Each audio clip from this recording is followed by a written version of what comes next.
Good evening, grave robbers, and welcome back to the television graveyard. We are your TV necromancers, Laura Prince and Noah Houlihan. We have come here tonight to examine the spirits of past television shows or events to find out which ones could be resurrected, should be resurrected, and which one should stay doomed. This is a podcast in which we will analyze the history, the hype, and the aftermath of shows that ran only one season, or only one episode, or were really popular on social media. With me as always is TV's Noah Houlihan. Nickelodeon. Where only kids win. Where only kids win! You didn't do it, because if you ever watch any of them, they yell it in that exact panicked, frenzied tone. Yes, indeed. Today we are doing Nickelodeon giveaways. Yes, so quick explanation of what happened here. We have a Patreon. If you haven't heard us plug that before, we have a Patreon, and we do a show called the Crowd Fun Crypt, where you get a bonus episode if you join our Patreon. And our patrons get to vote on what we cover. Mm-hmm. Well, we had this brutal tie that we could not break between Nickelodeon giveaways and the CW show Killer Camp, which has ran only one season so far, but season 2 comes out this year. It's literally filming now. Currently, right. And we kept trying to break this tie, and it just kept being a tie. So we decided we will do both, but we really don't have time to do 2 bonus episodes and 4 episodes a month on various TV shows. So we decided, for the sake of time, we would do one as a Crowdfund Crypt episode and one as an actual episode of Stay Doomed. So out of the 2, Killer Camp does not really qualify at all for Stay Doomed, despite it is a TV show that ran one season, but season 2 is coming. Yeah, it's like, it's not even like they've announced it. Like, it's cast, it's filming. Like, yeah. It's happening. The Nickelodeon giveaways, if you take all of them, they're about the length of one season of television. And there is a game show, actually 2 game shows we plan to talk about here today that happened exactly once. Mm-hmm. So it seemed like a better fit. So today on Stay Doomed, we are going to look back at the various giveaways, not game shows, but giveaways they did on the only channel where only kids win, Nickelodeon. Where only kids win! I think it's funny that every time it's just that tone of like, ah! But first, we gotta pour one out. Oh, we should totally pour one out.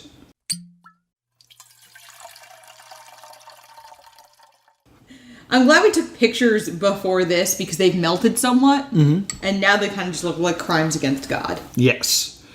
So we went to Rita's Water Ice because Rita's Water Ice is currently allowing you to get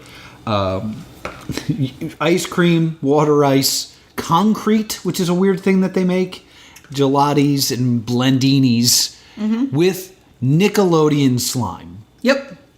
So I got a Swedish fish and vanilla gelati with Nickelodeon slime. And I just threw a shot of vodka over it.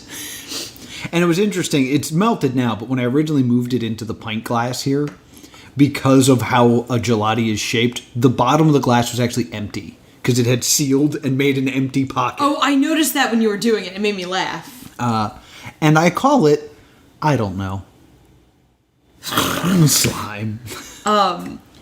Which I just want to say, I always found this little tidbit interesting about Nickelodeon. Nickelodeon is known for slime.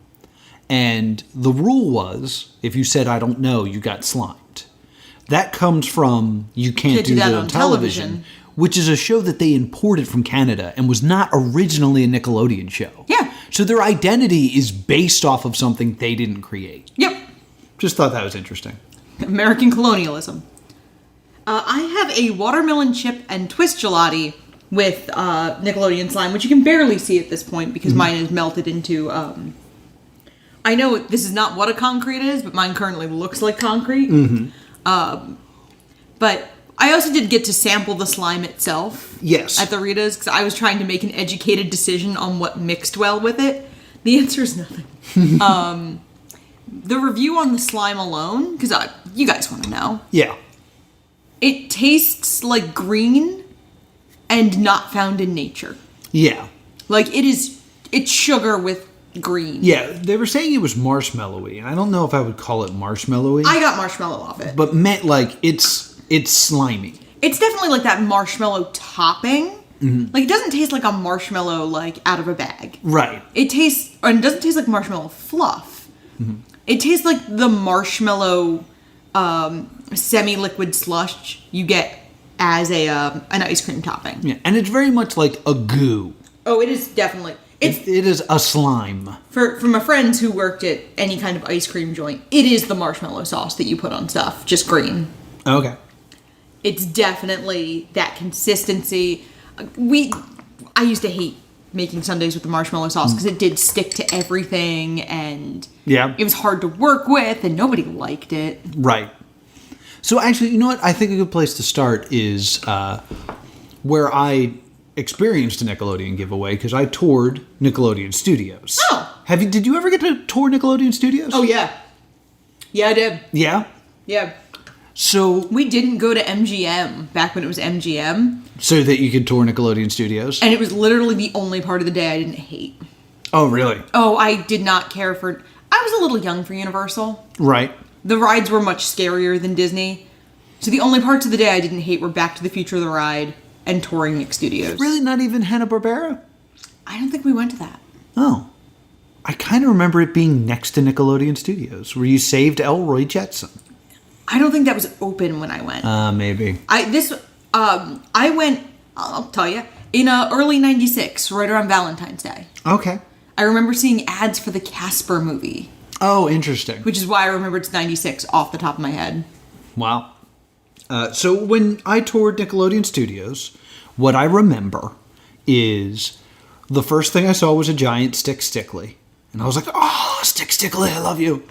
And then they did like a Nickelodeon show. And you made your way through, you saw kind of like a sound stage where they were filming something. I think it was something for like Nick Gas when I was there. Yeah. Then there was like a kitchen, and you went through and they were making the slime, was the whole bit. And they were like, we need a volunteer to taste the slime. Now, I had been given the advice that if you taste slime, they won't pick you to get slimed later in the tour. So I purposely didn't raise my hand. Okay. And they picked this little kid. And they were like, all right, what's your name? And then there was the little guy who was like, it's Justin. He's like, okay, are you going to taste slime? He's like, oh, okay. And then they put it on a spoon and they gave it to him and he cried. He was like, I don't want to do it. Aww. Then we played, like, you sat in the audience and they separated you from your parents. Like, kids sat in one section and parents sat in the other. I remember this. Did you go through this? Yeah. And then they would play games. And I remember there was a Rugrats game we played. And there was an Angry Beavers game. And part of the Angry Beavers game was you had to, hand off a log that actually went through the audience. So you kind of did get to play even if you weren't selected. And then the big prize was someone got slimed. So that's the giveaway I experienced, was someone getting slimed. Okay. And I have to bring this up. Do you know what Nickelodeon slime is? I do. That's why I giggled when you wrote. Yeah. I thought this was going to end with you getting slimed and finding out. No. The hard way. I feel like I found out that day, but not until after, when I was like trying desperately And to this get was slimed. right after, like, I'm realizing knowing your life better than this was right after the trauma you sustained. Yes. So I have a phobia of applesauce. And it actually started on the train to Florida. Yeah. That I started having this like weird phobia. That's what Nickelodeon slime is. It's applesauce dyed green. That's why it looks so, like, slimy. So had I been slimed, I probably would have had a traumatic reaction to Nickelodeon for the rest of my life. Yes. And that's hilarious. What was your experience during the tour? Do you remember anything? I don't remember a lot because I was, I believe, 7 years old. So I was a little younger than you were when this happened. And I just remember, like, they let us through and we could see where they were filming. Like, my parents didn't want to stop and watch anything be filmed. Right. And if you've ever seen the GIF from the movie The Help of the baby, like pummeling the window with her fist sobbing. I have not. That was me over them filming Legends of the Hidden Temple. Like, let me in! I want to go to there! And somewhere, I actually just tried to pull it up on my computer because I thought maybe I had it on my computer. Yeah. There is a doctored Nickelodeon magazine cover with me on it. Oh, really? Yeah, That's my parents did spring for that. That's way cool. Because that used to be a big souvenir when you didn't have Photoshop at your house. Yeah. Of the doctored magazine cover that you would frame in your house and be like, I was a Nickelodeon magazine. Yeah. I had a Nickelodeon Studios t-shirt that looked like it had been slimed. Like, it was like green slime and then the orange logo. I used to have a Nickelodeon Studios tour t-shirt. Yeah. I also still have one, but it's a different one.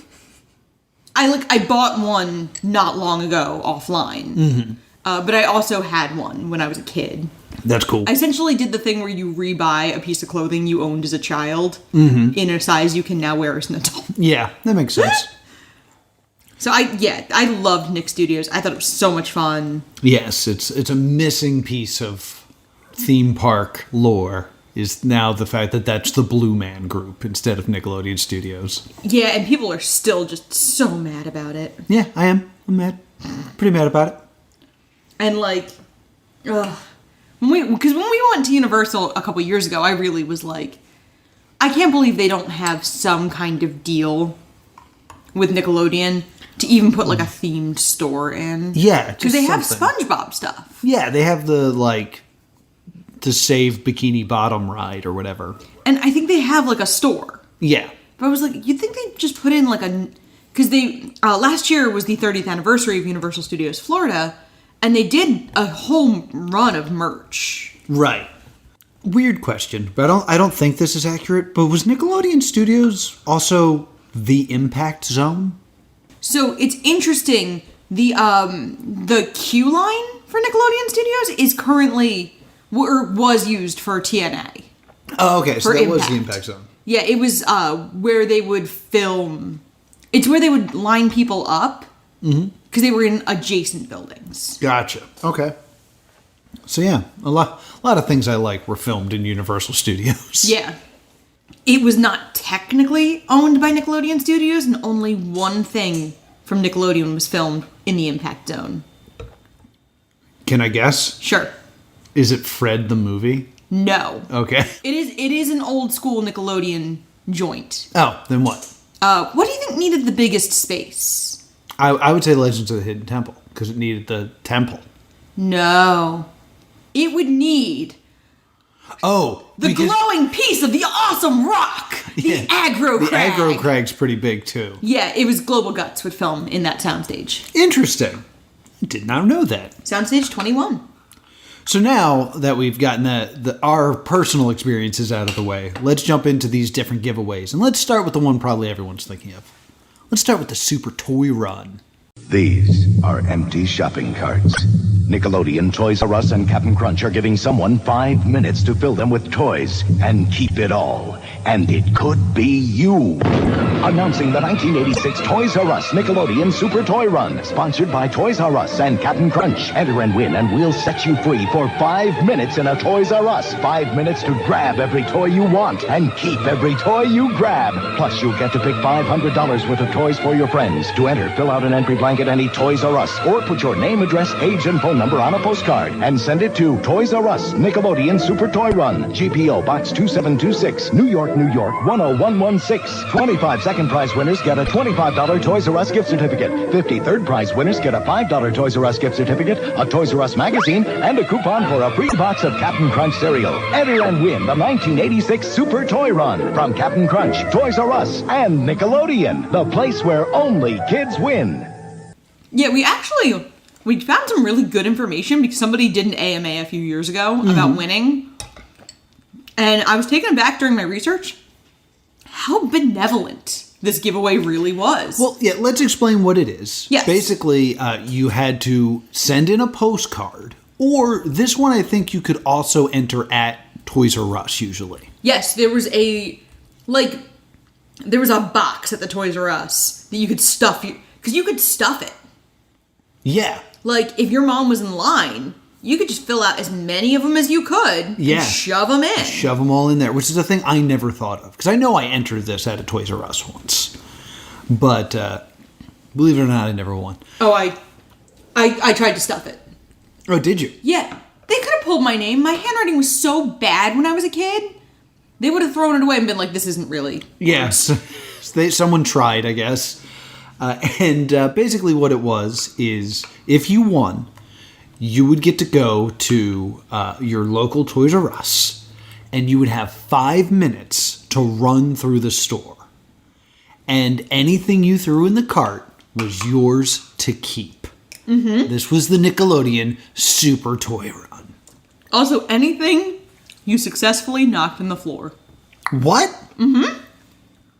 If you knocked it on the floor, you got to keep it. Interesting.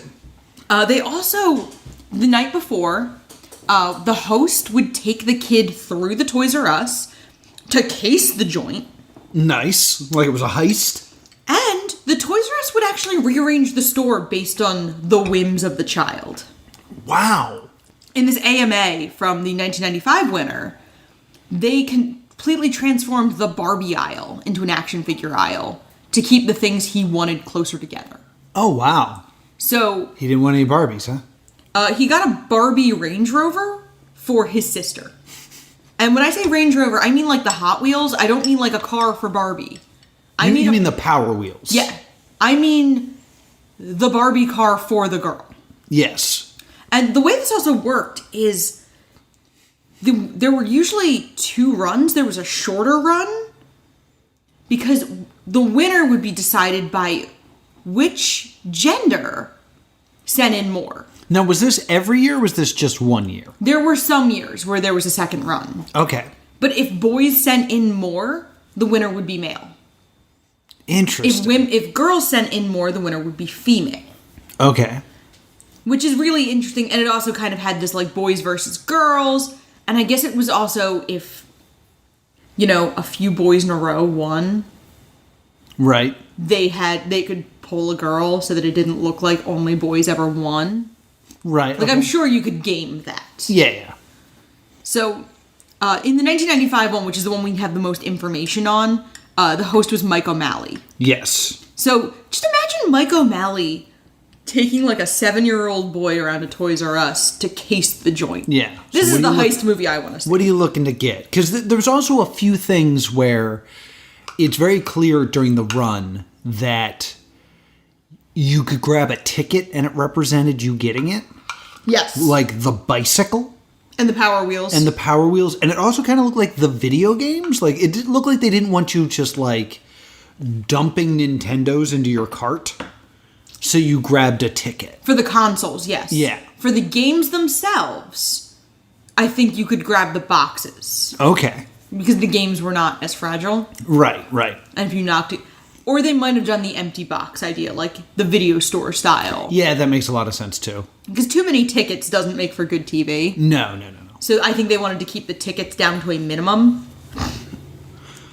But we watched this particular Super Toy Run, and at the end, Michael O'Malley says, like, a ridiculous number of what his prizes are worth. How about that for a Super Toy? Excuse me, folks, pardon me. Moose, how'd you do it? I just answered. And won $10,600 worth of toys and all of this glory. Anything else you want to say to that camera? Thanks, Nickelodeon. You're really the only place where kids win. $10,600. Yeah. If like 5 minutes to rack up 10 grand? Damn. Well, he got like a couple hockey sticks, Power Wheels. Yeah. And remember, video game stuff for the neighbor's kid. Yeah, he said like he did hook up his two like best friends and his two sisters. Yeah, which is super considerate. I bet it would have been really hard to come home and... I didn't get anything for you. So, I just want to point out that in 2021 dollars, that's $18,500. That's insane. Yeah, I wanted to kind of bring up, like, what that equals now. Because I want to point out the value of this giveaway, because in doing the research on these giveaways, the value of the prizes is so unbelievably low for every other giveaway. Oh, yeah. That it's so surprising to be like, yeah, this is a $10,000+ prize. Because, like, the prize is $10,000. Mm-hmm. But the financial infrastructure that would have had to go into place of, like, you know, you had to pay the people who would rearrange the store. You had to pay Mike O'Malley. Like... It always boggled my mind that this was never a half-hour TV show. Yeah, I always thought it was weird that we didn't see, like, more of the Super Toy Run. Because I remember now as a kid thinking, like, getting up and thinking I had just missed it. Because it was Mike O'Malley being like, he got this much money. That's the Super Toy Run. We'll see you next time. And I thought I had caught the end of a half-hour show. Yeah. But no, like, all that it was created out of these were like not even probably, like something that existed in commercial breaks. Yeah. For like a minute and a half, like 90 seconds. And part of me wonders if there's a legality issue, because there were a lot of rules in the 90s about toy commercial TV shows. Oh. In the post G.I. Joe Transformers world. Oh, okay. There were a lot of problems in the 80s with the toy commercial TV shows. Yeah. And parents started to get mad about how their children were being advertised to, and there started to be more rules in the 90s. So I'm wondering if that's why there wasn't one, because it could have... It's technically a Toys R Us ad. Yeah, okay. Like, when you think about... It cost... Let's double how much Moose, the young gentleman who we're talking about here... His name is Moose? His last name was Moose, but he went by Moose. And let's double what he won, and then it cost them another $10,000 to, like, get everything moving. $20,000 for months of ads. And a campaign we talk about 30 years later. Yes, that's true. That's a song. Now, if memory serves, there was a few years it wasn't at Toys R Us. Yeah. There was a few years where it was at KB Toy Stores. Yes. Or Kid Biz or something like that. Yeah. And the other content I remember being made out of this is there was a commercial of a kid like going through the course, and there was like kind of like the angel and devil on his shoulders screaming. Wow, it's Nickelodeon Super Toy Run! Yeah, 5 minutes to grab everything at Toys R Us. Okay, I got my running shoes get on. going. Go left! No, right! Look, chess! Go for the video game! One of these would be nice! 20 would be better. Look, telescopes! We'll need that to see all the stars! Hey, seeing stars all right. That hurt. Well, get going. I got it! Hey, pink aisle, here. keep moving, keep moving. But I gotta grab one no, for six! don't take that. No. Cool! Hey, this could be you. For a chance to win, just send your name, address, age, and phone number to Super Toy Run Sweepstakes, P.O. Box 4901, Orlando, Florida 32802, or enter at any Toys R Us or Kids R Us. One grand prize winner gets a 5-minute toy run at Toys R Us. 50 first prize winners get a 20-inch Harley-Davidson replica bicycle from Roadmaster. Nickelodeon Super Toy Run is brought to you by Toys R Us, Roadmaster Corporation, and the place where only kids win, Nickelodeon. My nose! Monster from the deep here. I did not understand that as a child. Like, the angel was telling him to, like, get things for his family. Yeah. And the devil's like, no, just go, video games, brah. There's also a roaring group of children. Right. That's your real class. Really? Nickelodeon gets your whole class and buses them in. That's cool. And gives them little t-shirts. And Mr. Wizard did a show for his school. Oh, sweet. Mr. Wizard rocks. So kind of like, you know, you won. But like the rest of your class got a little something something. Yeah. Even if it was just like, oh, you got to go. Mm-hmm. They made sure that you were not unpopular because you were the kid that won the Super Toy Run. And people were just like, oh, what a brat. It's like, no, we shared the wealth. And now like... And they told you a few months before your run. Okay. Because the child who I read his account, he said, like, I'm watching Power Rangers on TV, the phone rings, my mom answers it, and she goes, like, you have a very important phone call. And as soon as I get in the line, a sweet lady begins to ask me if I remembered entering a contest. I said, I think so. And she said, well, I'm from Nickelodeon. And she said, like, no, she's like, I didn't believe it, much less did my friends believe it. And then apparently the principal did an announcement. Oh, really? Loudspeaker, which has got to be the little kid equivalent of, like, it being announced you won the Powerball. Yeah. And he said, like, he did go through his period of, like, you had fake friends for a while. Right. He said he hooked up his real friend, like his friends from, you know, prior, and obviously his family. Yeah. But... like, it was a very weird time, because everyone was, like, sucking up to try to get toys from the toy run. Yeah. This is a good, like, young adult book. Oh, yeah. That we could write. Yeah. Oh, so you won the Super Toy Run. You know, you should come over and we could play Mortal Kombat together. I don't have Mortal Kombat, but if I did, it'd be fun to play it together. Right, Moose? I love these 7-year-olds trying to manipulate each other over Mortal Kombat. Yeah. Which I don't even think Toys R Us carried. Because it was too violent. You're probably right. Yeah, I think they didn't carry M-rated games. I mean, this is before the rating system, because Mortal Kombat's the game that started the rating system coming out. That and Night Trap. I was about to say, I thought it was Night Trap. It's the two of them, because Night Trap was the sex example, and Mortal Kombat was the violence example. Because Night Trap was 92. We're looking at the 95. Oh, okay, gotcha. So the ESRB ratings are probably in there by that point. Yeah, you're good point. Good point. I will also say that... This is the 90s trivia episode of Yeah, Presumed. apparently. This is something that is so, like, ingrained in our culture, by our culture, I mean our household culture, that a Super Toy Run is what we call a quick stop at the market. Oh my god, yes. Like, anytime we're like, you know, do we got to go food shopping? I was like, I really don't feel like going food shopping. Let's just do a Super Toy Run, grab the essentials, and get out. Well, we were saying that all through the pandemic. Yeah. You didn't really want to be in the store the whole time, so it always kind of felt like the Super Toy Run. Well, just Super Toy Run. And then to the end, very similar in that, like, after you were done grocery shopping, you'd look at your list and go, like, what the hell did I buy? But it's very interesting that that's the reference we choose to go with and not Supermarket Sweep. Yeah. Because not only, like, is it more relevant to what we're doing, but Supermarket Sweep is on again. Yeah. And there hasn't been a Super Toy Run in 15 years. Yeah.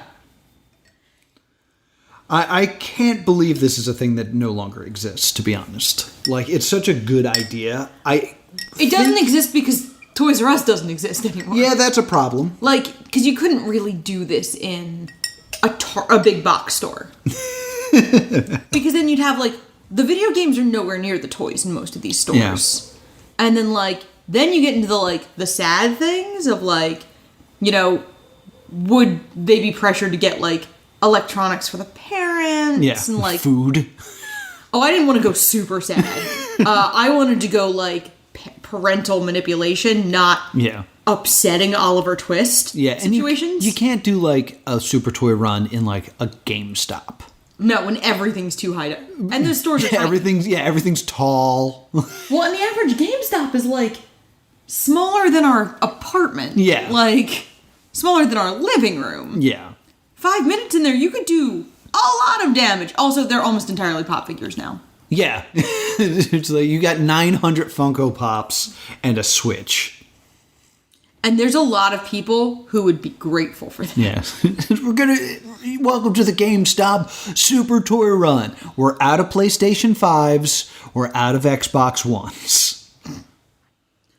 But for kids, they probably want the Nintendo. Let's see what you got. You got a used version of Wipeout for the Wii. Oh, you got a couple of those. All right. You can turn those back in. We'll give you $4. We're selling them for $12,000. Well, that's how GameStop it was like. He cleared out the GameStop with a result of over $50,000. Oh, you want to trade your stuff back in? We'll give you $40. Yeah, you couldn't do this now. Because there are no more toys. There's no more toy stores. And it's interesting, even like the toy sections of stores are getting smaller and smaller and smaller. Yeah, I think toys in general are not it anymore because everyone's into video games. And because I remember someone saying on Facebook, like, remember when action figures were your favorite toys and video games were secondary? Yeah. And I was like, oh yeah, that was true for a while. Yeah, because I remember I got a Game Gear one Christmas because my parents thought Game Boy was secondary because it didn't have color. Right. Same. So the Game Gear, my parents felt was the prestige item. Yes. And so I got a Game Gear one Christmas. But I would get 2 games and then a bunch of toys. Right. So I had Garfield Caught in the Act, Power Rangers, The Lion King, and Sonic the Hedgehog 2. Yes. And then Power Rangers. I think that's all the games I owned. That's very similar to my collection on Game Gear. I had Sonic, I had Power Rangers, and then I had Bugs Bunny Does a Thing. I did not own Bugs Bunny Does a Thing. I had Garfield Does a Thing. And Columns. You didn't have Columns? I think Columns came with most Game Gears. I got the version that was bundled with Sonic 2. Gotcha. Because remember they used to give you a game when you bought the system? Yeah, that died with the PlayStation 1. Did it? Yeah, because PlayStation 1 didn't come with a game, it came with a demo disc. You know what? I don't think my Game Boy Color came with a game. Yeah, it's just all But since you could play the older $60. Game Boy games on them, right. I would go to here you go guys, the Funko Land. The Funko Land. And spend my allowance on games that were 15 years old then. Right. To get a $10 used copy of Tetris. Yeah. Let's get back into Nickelodeon. This is so much fun, though. I know, this is great. Let's talk about Nick or Treat. Nick or Treat is wild. Yes. This was an annual... This is one of the oldest giveaways they had. They started this in the mid-'80s.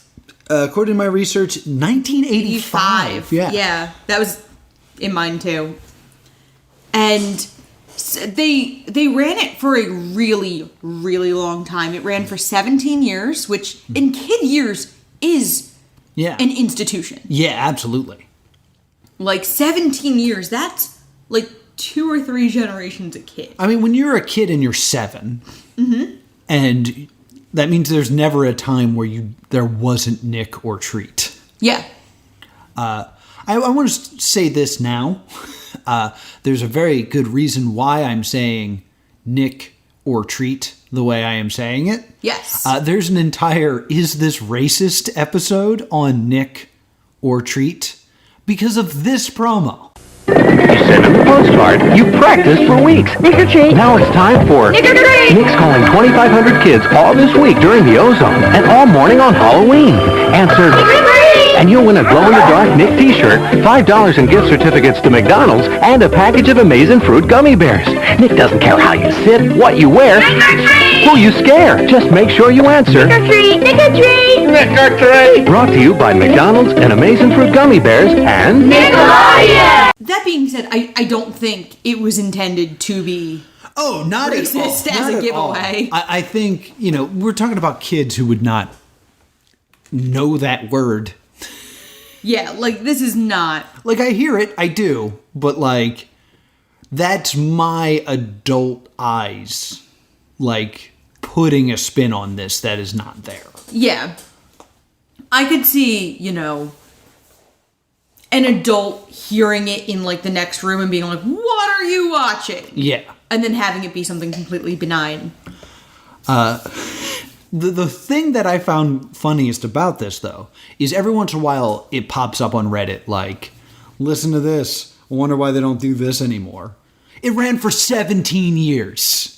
Yeah. Like, the ad that you were showing is from 20 years ago, and it ran for 10 more years after this ad. Like, this was not a big deal. You're trying to make it a big deal. Yeah, like, and honestly, it stopped running in 2002 when Nickelodeon Studios closed, when Nick started to pivot away from the...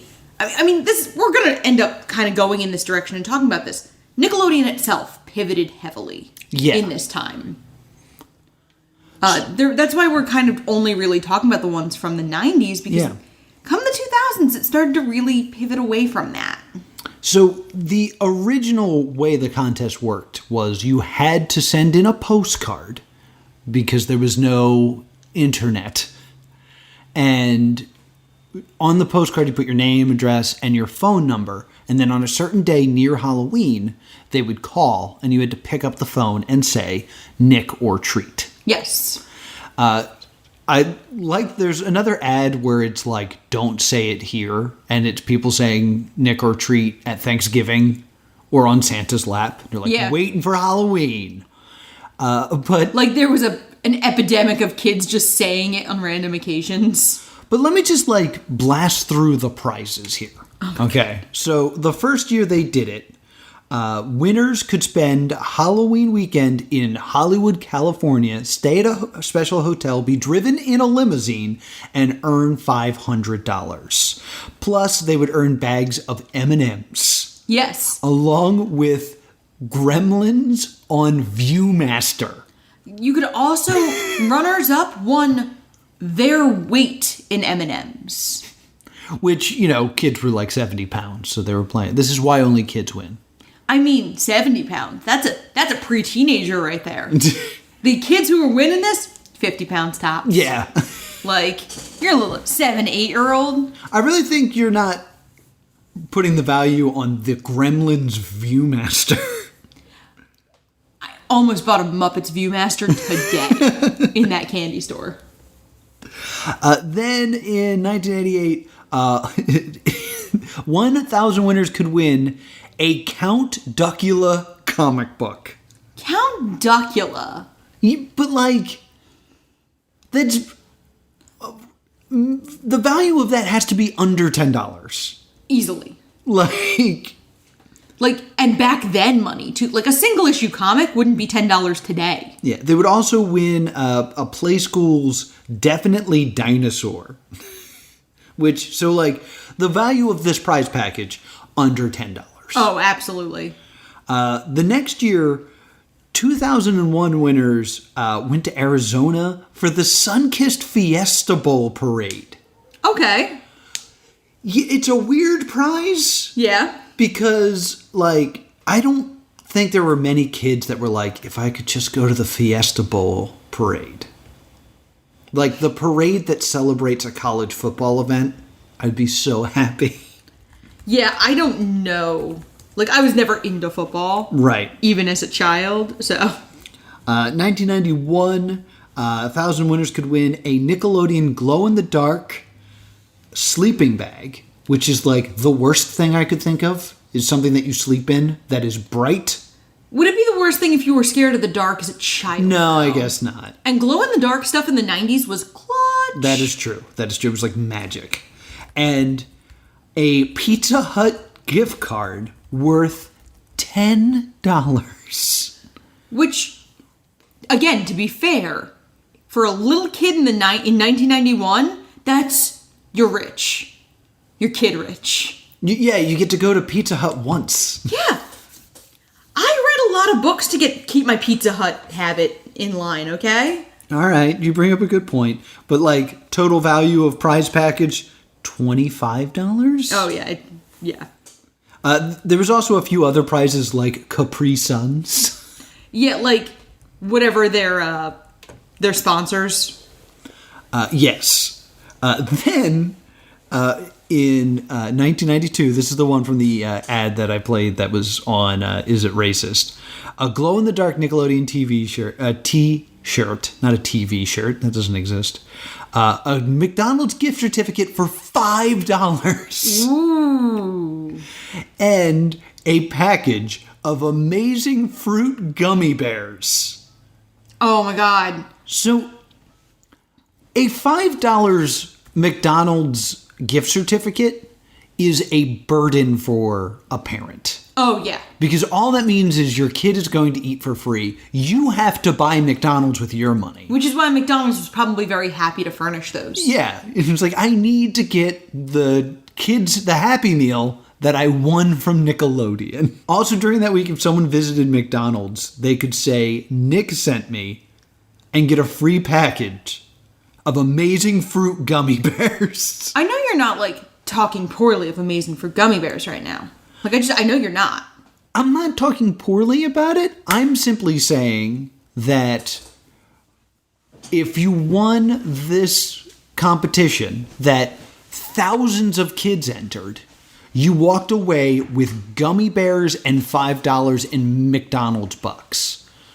But if you won the Super Toy Run, you won $10,000 in toys and a show from Mr. Wizard. Like, think about that in comparison. Gummy bears, though. Yeah, they're great.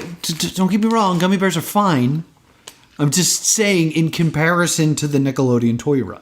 Oh, yeah, well, none of these compared to the Nickelodeon Toy Run. Like, that's kind of our whole thesis here. Yeah. In 1993, they upped it to $10 in McDonald's gift certificates and a glow-in-the-dark Nickelodeon t-shirt, but no gummy bears. So what would you rather win? The Amazing Fruit Gummy Bears. The Amazing Fruit Gummy Bears. It says that in this one, you got a call from a cast member of Roundhouse. Yes. I watched a lot of Roundhouse. I couldn't tell you a single person on Roundhouse. I don't think I could tell you I can tell you two things about the show Roundhouse. There was the character of Dad who had like a remote control lounge chair. Okay. And there was a special episode where they were just going through all the holidays. And the only part I remember is this like little white girl coming up and going, next up we have Valentine's Day. And the two African American cast members like walked up on either side of her and just stared at her. And she went, I'm sorry. Next we have Martin Luther King Day. And they both nodded and ran away. That's like really edgy comedy, right? And it's the only thing I remember about Roundhouse. I will say, I remember liking Roundhouse a lot. I liked it too. I like the theme song. When life gets you so down, you know you can go down. Yeah, I loved Roundhouse. So what were the other prizes? So then this is where things shift. Yeah. This is when it becomes a game show of sorts. Yeah. That you played at McDonald's using a phone. You played it at McDonald's using a phone? Yes. How'd that work? I don't know. But like you were at like the McDonald's station or whatever. They had to choose you. Because like as the commercial states, it was this like inverted pyramid of like some lucky kids will win some food and stuff like that. Some luckier kids will win a party at McDonald's. Some even luckier kids from the party will be chosen to be contestants on Nick or Treat Live. Some really lucky kids will win various prizes on Nick or Treat Okay, Live. so you had to be at the McDonald's a certain time. The kids from the party, so during the party, they'd pull kids. That's my understanding of this. Okay, so the infrastructure was in place at these parties. Yeah, if you were at the party, you were in the pool to play Nick or Treat. Okay, because I was like, by telephone at a McDonald's, this is way pre-cell phone. Yeah, it's not like you were like at the payphone at the McDonald's. Yeah, that's why I was confused. Yeah, because there was also a time, I'm not sure if it was Nick or Treat that did this, but I couldn't find a good video of this. But there was a time where you competed on Nickelodeon via video phone perhaps on the show You to You? You Match. Maybe, but like it was early video phone, so like it was running at 15 frames a second. Yeah, the Slime Time You Match we watched was... Yeah, and like you would just kind of jerk through your motions and your mouth would never match up with the words you were saying. No, it was super laggy. Yeah. But the way this worked was this weird host that was either a bat or a mummy or a pizza delivery man. Yeah. For reasons I will never understand. Radar the Bat, Joey the Werewolf, Hunch Person, Pizza Dude, Pumpky the Jack-O-Lantern, Invisible Guy, Granny, or Fred Newman. And they were all played by Fred Newman. All played by Fred Newman. And basically what Fred Newman would do is he would tell you that you were on a street that had 6 houses. Yes. And then you would have to say which house, 1 through 6, you wanted to go to. And then your avatar would run down the street being attacked by like bats and like ghosts. But it was done in a very VR way, so we didn't really see your avatar. Right. And then when you got to the door, Fred Newman would say, ring the doorbell, and you had to hit the pound sign. And that was ringing the doorbell. And it would either be an real monster who would say that there are no prizes, or you would win some prizes. I remember as a kid going up to my mom and saying, Mom, in case Nickelodeon calls, what's the pound sign? And she had to be like, it's the tic-tac-toe board. I was like, okay.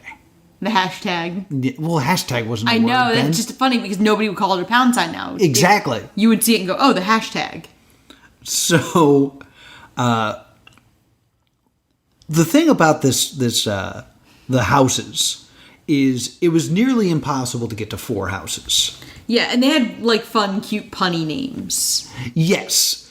And I remember like I would try to like do the math on things. And I had the strategy of going to house 1, 6, 2, and 5 because 4 and 3 were further away. And 4 was like very far away. And 4 was very far away. And I was like, I think this is the only way you'll get to get to 4 houses. Like I remember thinking that as a child.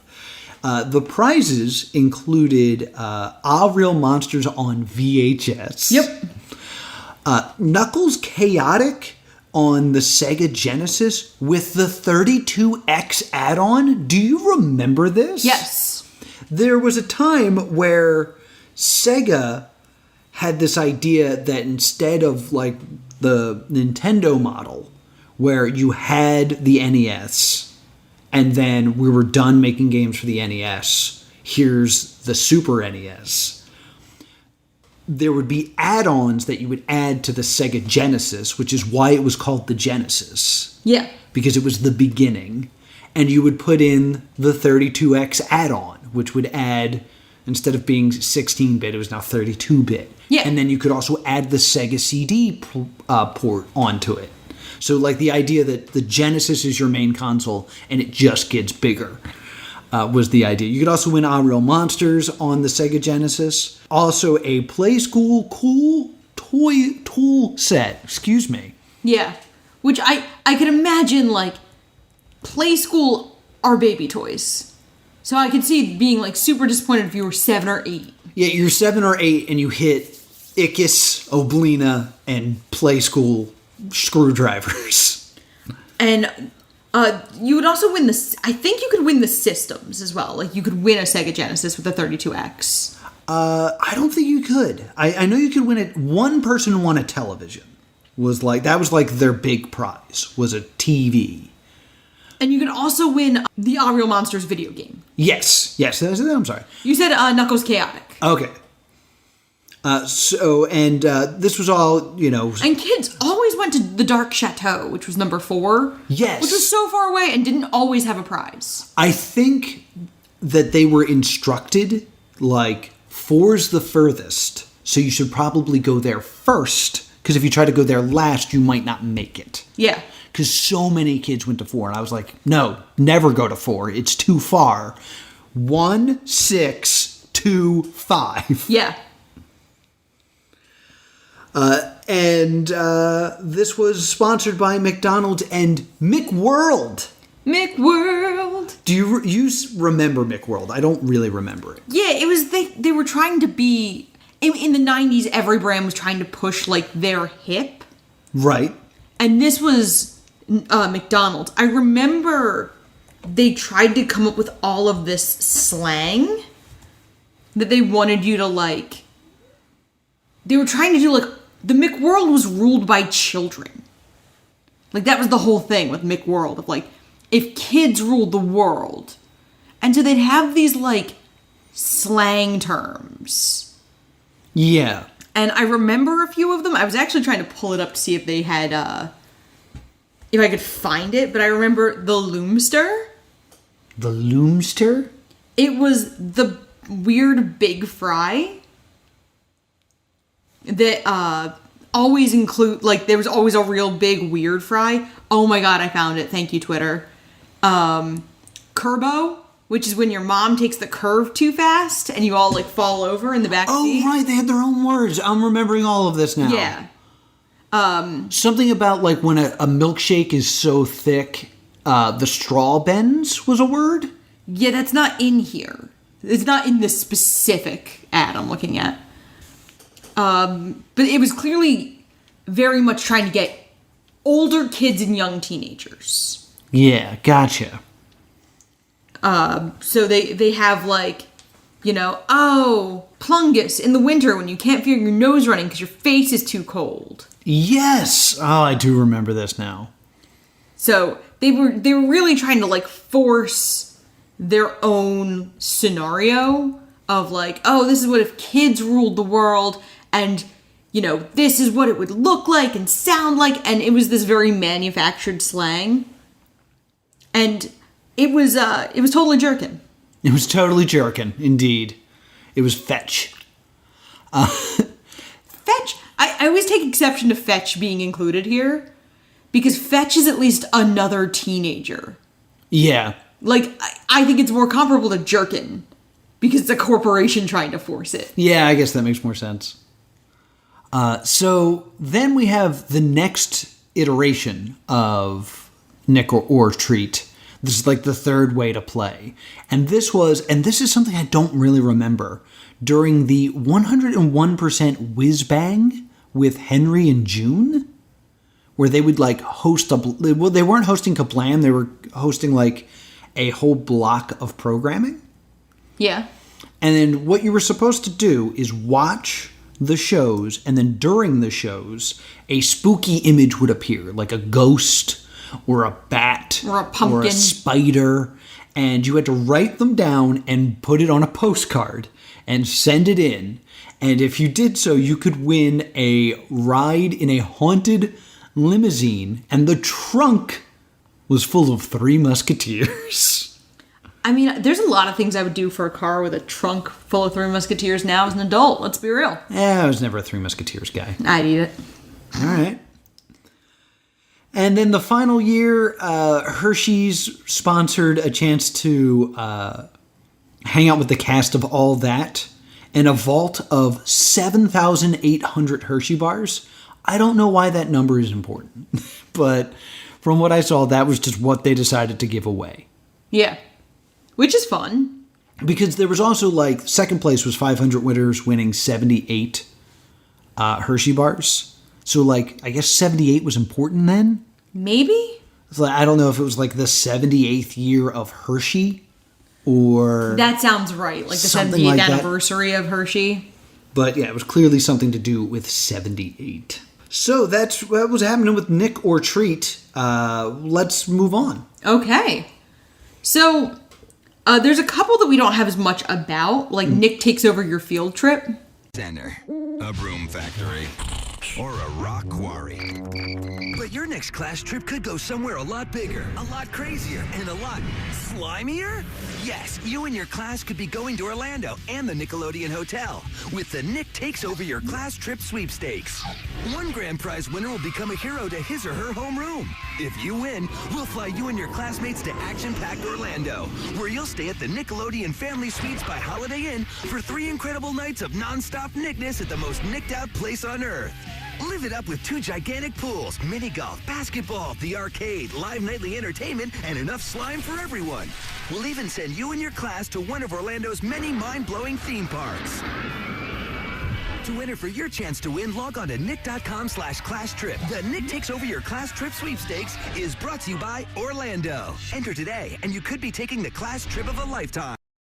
Yeah, I don't remember this one at all. I found a little bit about it, and Nick Takes Over Your Field Trip was essentially your school trip ended up going to, like, Universal. I almost feel like that was... excuse me. An Orlando theme park, because they didn't tell you which one. You're like, we know it's not Disney World. Yes. They showed, like, maybe it's Busch Gardens, maybe it's SeaWorld. They did not show a clip of Disney in the ad. No, they did not. Because you got to go to the Nickelodeon Hotel, right? Yes, because that was actually one of the big draws, and probably why it wasn't guaranteed to be Universal. Right. Because by this point, Nickelodeon Studios was gone. Right. But your class got to go stay at the Nick Hotel. Which, if you're wondering what we mean when we keep referring to the Nick Hotel, watch The Defunct Land. Yeah, they'll do a better job. It's a really... We ever will. Yeah. That brings us very naturally to Nick Takes Over Your School. Yes, unfortunately, I couldn't find an interview with a kid who it actually happened to. Like, a kid who won. Right. Now, this is not to be confused with Australia ran a program. Yeah, that ran like 7 years. Yes. Where they would do like a miniature take over your school. Where they would come and like do a little game show, do a little field day. Right. And it was a more small scale event. Yeah, but like Mark Summers was there. And you could run through the Double Dare obstacle course. The Australian... Oh, maybe not the Australian one. No, not in the Australian one. The Australian one ran for 6 years. They were not shipping Mark Summers over there. Mark Summers came to the American contest winner. Yes. Your whole school day revolved around the event. Like, there was no, like, you went to class for a little bit, and then you went to your homeroom and essentially waited for them to show up. Yeah. They would do the obstacle course. They would essentially do an assembly where they'd make your teachers run the Double Dare course. Yeah. And slime them. Yeah, and then you'd get a big concert. The person who I found that Nick came to their school, LFO performed. So this is toward the end. LFO? Yep. Oh. I like girls who wear Abercrombie and Finch. Take her if I had one wish. She's been cool since that summer. I met that guy once. Yeah? Yeah, a friend of mine knows him and put him in a movie. Okay. And I don't remember what happens, but they made him wear a shirt that said, "I'm the guy from LFO" on it. Oh my god. And Doggy Lips was in that movie too. That is really funny. Yeah, shout out to North Awesometon Bears. If you can find that relic of wild movie making. I haven't thought about that in years. Sorry. Anyway. Someone's trying to sell a Nick Takes Over Your School shirt for like $4,000. One thing that I thought was very interesting, because I remember having these thoughts when we found this commercial, is in the commercial, like, they made it seem like it was a hostile takeover of sorts, and that they were going to force your teachers to do homework and things like that. I remember seeing this and actually thinking like, wow, Nickelodeon is so powerful. Yeah. Because like the dream they are sending is like, your teachers aren't going to want you to do this. They're going to want you to do homework and work on math and spelling. But we're going to be there and we're Nickelodeon. So they're going to listen to us and we're going to torture them. No, and there's nothing they can do to stop us. Based on the news article I read, they do pick up the winner, and the winner gets to show up on the bus with all the stars. That's awesome. And I found one from 1995. Right. In the Tampa Bay area. And Mike O'Malley and Phil Moore show up and they plant the big Nickelodeon flag in front of the school. Because Nick's taking over the school. They claim it. It's hostile. So there's the double dare course and then the guts obstacle. The kids run the guts obstacle course. Yes. The double dare course tends to be the adults because it's sloppy. Yeah, that makes sense. But yeah, they showed kids going through the elastic jungle. And then they have, Keenan, Elisa Reyes, Mark Wiener, and Danny Tamborelli were all billed at the 1995 one. Well, there's one that Chris Cross performs at. Yes. Chris Cross will make you jump. And there's one that Britney Spears is the star. Yes. Which is insane. Like, if you're a high school kid and then Britney Spears shows up, oh my God. Like... Yeah, she came to the one in 1999. She's super famous and pretty and only 2 years older than you. And she is saying, like, when we watch it, it's 1999, so Britney Spears is about to blow up. Yeah. Like, she's singing Baby One More Time. But she's, like, just on the edge. Yeah. So, that's kind of this interesting, like, she's a teen star that's absolutely about to blow up. About to explode. Now, there's a really good copy pasta that I'm not sure if you found in your research. No. Of someone doing a fictionalized version of Nick Takes Over Your School. Okay. And it was like, yeah, so then I'm sitting in the middle of science class and we're about to take a test and someone dressed as Tommy Pickles ran in and just slimed my teacher, like right in front of me. And then as the story goes on, Nickelodeon's refusing to leave. And it's just like forcing people to just constantly be slimed. And it goes on for like weeks. It's like a good copy pasta story, like along with I'm Gonna Marry Your Dad, Ryan. Like, where it's just like, it's kind of believable at the start, and then it just starts to like devolve into just absolute chaos. I highly recommend it as a read. Yeah, so it's really, really interesting. They have a lot of fun. They kind of do this, like, if you go to the same school as your sibling, they also bring your sibling with you. Right. They don't just let them. So they do this great, like, they really do this great, like, essentially it's another field day. Did you have field day at your school? I had field day, yeah. Because I know you went to private school and they didn't always, like... We had field day. We also had rosary day, where we were a living rosary. We had field day. Field day is better. But, like, there's 180 days of school, and I would reckon at least 5 to 10 of them are those weird throwaway days of, like, they're not really school days. They're like a class trip. So this is just one more day like that. Yeah. And even the teachers seem to really like it. They had, like, they cover the teachers in slime. The teachers play along. Yeah. Like, the teachers, like, will threaten to give you a lot of homework before they get slimed. Oh. They'll be like, I'm going to give you so much. Like, the teachers are in on it. Yeah. Like, think about this. How much fun would we have had if that was something like... Yeah. Because you and I both taught in classrooms before. Yeah, exactly. And if they were like, hey, you know that lesson you're supposed to do today? You don't have to do it. I'd be like, oh my God, really? And, like, you also won, like, Mr. Wizard science equipment for your school. Yeah, like, it actually benefits the school overall, which is really cool. Which is super, super sweet. Like, that they do something for the school. And then you could, like, other students did win prizes. It was, like, a really nice little thing to do. Yeah, it's very cool. But I remember, like, having the delusion of how powerful Nickelodeon was. And that skewed my view of the next thing I want to talk about. Okay. Which is Nick Takes Over Your Room. Yes.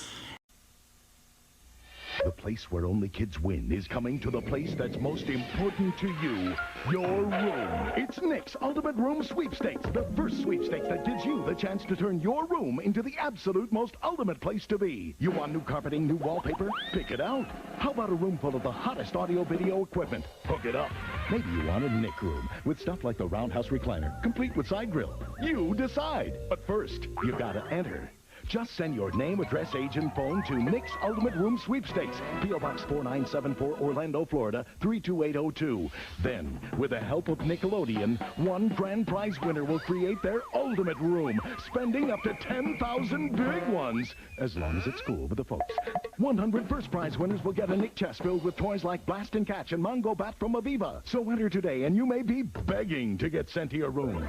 Nick's Ultimate Room Sweepstakes is brought to you by Post Coco and Fruity Pebbles Bedrock Shop, Camp Barbie, and the place where only kids win. And basically, this is a contest where if you won, Nickelodeon would make your room really cool. It's like, do you want the ultimate video game room? Do you want, a girly pink room? Do you want Arnold's room? Yeah, do you want Arnold's room was one of them. And this is the one that I remember making sure I actually got to enter. Because I was like, I really want to fill out the postcard, and I made sure my mom sent it in. Because what I wanted to do is, I was in this weird situation where I shared a room with my sister.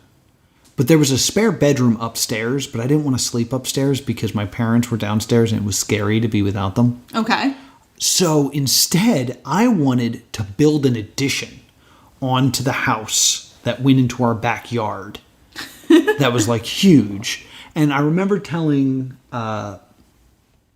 my parents this, and they were like, I don't know about this. And I said, they'll do it. They're Nickelodeon.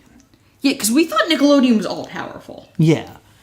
And then I remember later seeing the commercial again and really paying attention to it. And if you won $5,000. And that was really the end of it. That your parents probably had to pay taxes on. Yeah, and then you just had to go shopping. Yeah. And I actually remember after learning this, I had a nightmare that I won, and we were building this addition, and it was just boards and stuff like that. And then the construction worker being like, well, you're out of money, and leaving, and me just being half outside in this unfinished room. That you naturally then had to sleep in. And I had to sleep in because it was my room. Because you couldn't sleep in your room. Exactly. So I just remember this nightmare. But that is the saddest thing I've ever heard, that you had a nightmare about winning a contest. Right? So that's just a small one where it was it was a way to give away $5,000, but to frame it as this is for your ultimate bedroom. Yeah, I definitely feel like there's a reason this one didn't run that long. I think it only ran once. Yeah. Stay tuned. I think it's because, if you're a kid and you win $5,000 and your room's not that great, you're probably in a situation where your mom and dad are like, we're not taking this $5,000 windfall and buying crap. And buying a race car bed. Yeah, no, little Timmy, we're putting it away for college. No, right. We're spending it on bills because we don't, we need to. Yeah, because I don't remember a, look who won package you got with Nick Takes Over Your School and Super Toy Run, where you got to see the results that the winner had of the kid being like, this is my room before, this is my room now, thanks Nickelodeon. I don't remember that ever coming up. No, and $5,000, if we're being super honest, maybe $5,000 then, which would have been about $9,000, but it wouldn't have done. You would have had a kid in a super fancy room, and then the rest of the house is kind of eh. Yeah, I mean that's what it would be. You would get some posters and a TV in your room, because back in the 90s, the idea of having a TV in your bedroom was huge. Yeah, I remember the dream was a phone and a TV. Yeah, a phone's the other big thing. And with your own line. I was gonna settle for a phone. Yeah. Oh no, I never had my own phone line. Fortunately, we never had dial-up. Right. So I did never deal with the power and the glory of getting kicked off the phone because someone wanted the internet. Yeah. Or vice versa. But yeah, the idea of being able to have your own phone. Eventually, I think I boosted a cordless phone from one of the rooms in the house and was like, this is my phone now. This will live here. The other one I want to talk about briefly, because I don't have a lot to say about it, there was a contest to celebrate that Looney Tunes was coming to Nickelodeon. Oh yeah, I could not find a lot about this. So this is your jam. I remember this very clearly, and you would watch Nickelodeon, and then all of a sudden, like, the one I remember very specifically was Bugs Bunny running by to catch a fly ball. Yeah. Or Wile E. Coyote, like, falling and landing on his face, which just happened in front of the show. And I remember, for rights reasons, they had to put the copyright of the cartoon on screen. So that would pop up first. Oh my gosh. So, like, you'd be watching Hey Dude, and then all of a sudden it's like, what's that little writing? And then all of a sudden Bugs Bunny would run by. And when that happened, you were supposed to call a phone number. And I remember as a kid, I could never get my mom to get me a postcard to send in. But this one was all phone-based. So I was like, oh, I can actually win this one because I don't have to send in a postcard. So I would see Bugs Bunny, and I remember, like, calling, and it was busy, and then just, like, hanging up and hitting redial. And I would just do it over and over and over and over and over again. And if you did that too much, it would redirect you to the operator. There's a problem you don't have today, kids. So, like, it's me as a kid calling 6 or 7 times, getting busy signals, and then all of a sudden it rings, and then I get hello, and I'm like, hi, I just saw Bugs Bunny on Hey Dude, and on the other line is an operator who does not care. Or know what you're... You know, I'm going to say they don't know what you're talking about. They probably did. If enough kids The person I talked to didn't have any idea. Oh. Because your operator's, like... Your phone operator's semi-local. Right, but I thought if enough kids were calling in. Yeah, so I just remember, like, thinking in that moment that I had won. And it was just some woman being like, you have the wrong number. And I'm like, no, I hit redial. Yeah, like, I remember Nickelodeon having this, like, big promo for Looney Tunes coming on. Like, they were super excited, and it was like... They really heavily promoted it, which I thought was really, really interesting. Mm-hmm. Because I'm like, you were promoting 50 to 60-year-old cartoons this hard. Mm-hmm. And I remember, like, you'd see different weird eras of it. Yeah. Of, like, sometimes you'd get the 60s Warner Brothers ones that had the weird, creepy openings. That...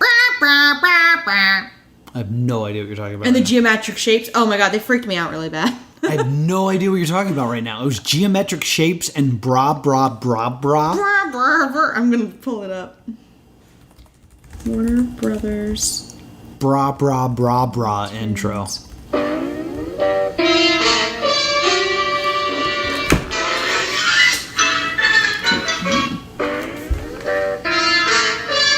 Oh, I kind of remember this.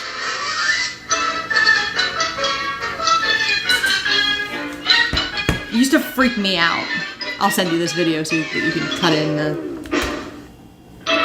Stop. No, never again.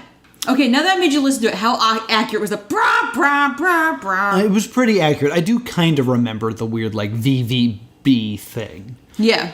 But, because it was a W. Now I just understood it after decades. But, yeah, I remember that. I didn't think it was scary, but... It freaked me out when I was a kid, but a lot of things freaked me out as a kid. Right. So, that's all the ones that I had. Is there any more that you've researched that you need to bring up? There was Slime Time You Match, which was the one we were talking about with the video call. Right. And it was essentially a memory game. Yeah. Where they'd have a grid of 9. You'd give 2 numbers, and it would be a character. And the one we watched, the kid was bad at it. Well, there's this whole problem where the kid would say, like, 2 and 4, and the host would go, 4 and 5. Yeah. I mean, 2 and 4, like, there was so much miscommunication, I'm surprised anybody won. But if you won a bike. Yeah. And someone at Universal Studios got slimed. Yes. So and that's, I believe that someone who got slimed was, like, a Nickelodeon personality. Not always. It was usually someone from, like, the crowd of, Universal Studios as well. Yeah, I think sometimes it would, like, and it was never, like, a lead. This was also, like, a little after the time period we're kind of getting into. Because Slime Time Live, I remember, existed, like, when I was in college. And it was TRL. It was like a younger TRL. And like they tried to do this thing where it was like, let's see what you guys want to watch. And then we'd cut to a kid being like, I want an episode of Rugrats. Trying to create this feeling of like, via request, here's an episode of Rugrats. Yeah. The one thing I want to mention about this is during the time that this was on the air, I had a job doing birthday parties as Spider-Man. Yeah. And I remember I did this one kid's party, and the kid didn't think I was the real Spider-Man. The kid thought I was Tobey Maguire. That's so much better. Because it upsets you specifically so much more. Yeah, because I hate Tobey Maguire. But he kept asking me stuff like, what was it like when you and Jack Black went down the slide? And I remember looking at his mom, I was like, on Slime Time Live, remember when you and Jack Black went down the slime slide? And I was like, yes, of course. It was fun. Yeah, it was going down a slide with Jack Black. Yeah, it was amazing. I'm $1 million actor. And that's hysterical, I'm sorry. Yeah. The only other note I want to bring up is I remember, and I couldn't find it, a very specific commercial about, it was like this guy playing the guitar, and he was going to try to win something from Nickelodeon. But they would just keep saying, only kids win.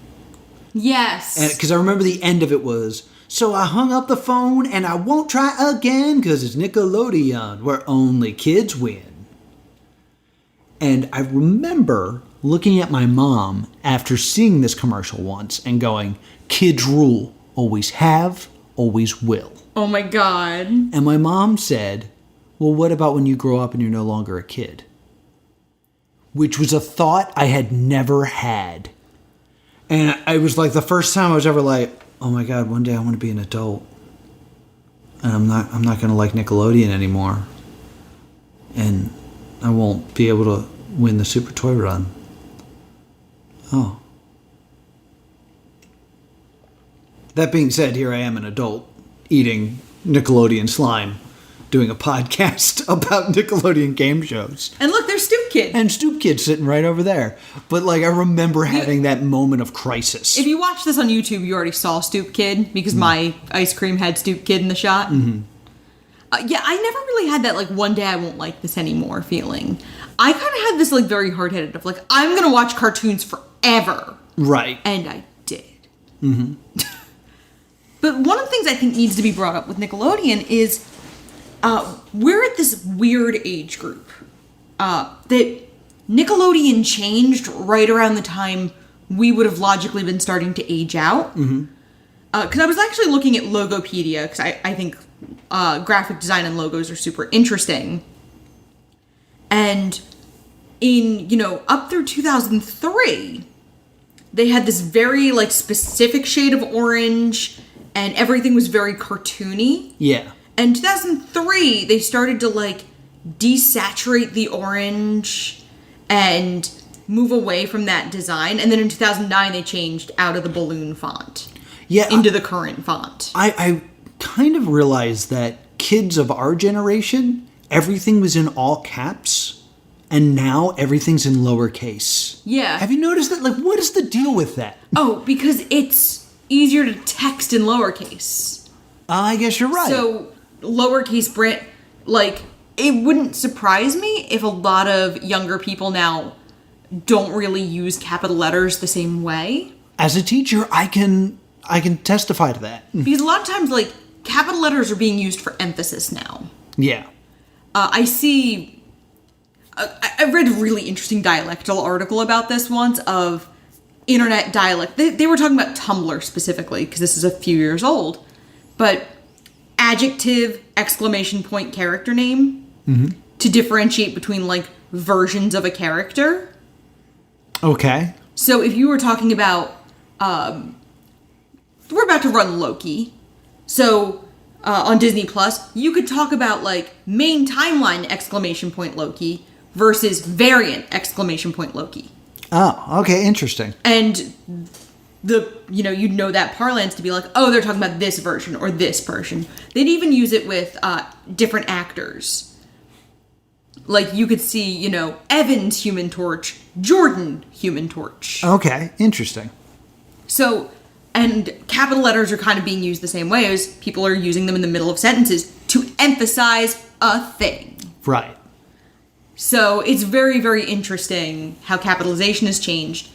All caps were much more popular in the before times because it was less graphic design you had to do. Yeah. Because you only really needed the font to look right in all caps. Yeah, that's true. That makes a lot of sense. And now you need it to, look right when you're texting.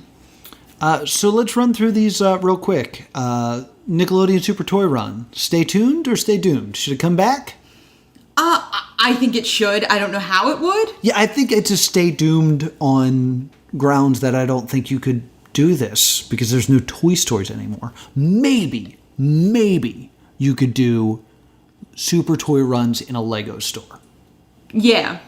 But that's not going to make as good a content where it's like, all right, you made it through. What did you get? I got a bunch of Legos. Right. Yay. Nickelodeon. So, yeah, I guess stay doomed on the grounds that you can't do it anymore. Nick takes over your school. Stay tuned. Yeah, I think that'd be pretty cool right now. But I also think it's a lot harder to do if it's like, but, state tests are coming and we got to get this stuff in. Yeah, I mean, there were standardized tests when we were growing up, but I guess there's just more of them now. There's more of them now. Nick takes over your Zoom call. Oh. Depressing, but probably happens. Yeah, it'd be cool. Nick or Treat? They did revive this. Oh, really?